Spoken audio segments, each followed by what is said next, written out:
Good day, everyone, and I'm Marilyn Abinguna reporting about the supply and demand in the market for money, or the liquidity preference framework. So instead of determining the equilibrium interest rate using the supply of and demand for bonds, an alternative model developed by John Maynard Keynes. So liquidity preference framework determines the equilibrium interest rate in terms of the supply of and demand for money. Although the two frameworks look different, the liquidity preference framework analysis of the market for money is closely related to the supply and demand framework of the bond market.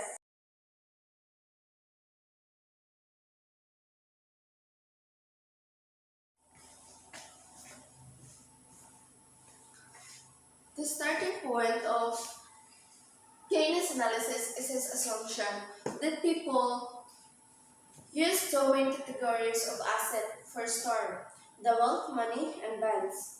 Therefore, the total wealth of money must equal the total quantity of bonds, plus money in the economy, which equals the quantity of bonds supplied plus the quantity of money supplied.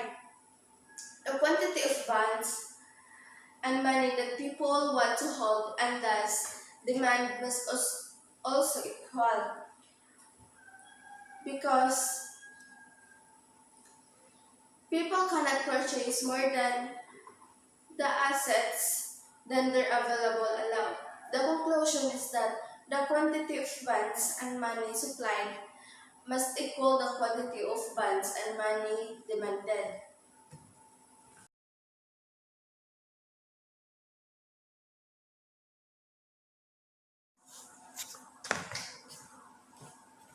So next is the reason that we approach the determination of interest rates with both framework is that the bond supply and the demand framework is easier to use when analyzing the effects from changes in expected inflation, whereas the liquidity preference framework provides a simpler analysis of the effects from changes in income, the price level, and the supply of money, because the definition of money that Keynes used includes currency, which means earns but no interest, and checking amount of deposits, which in his time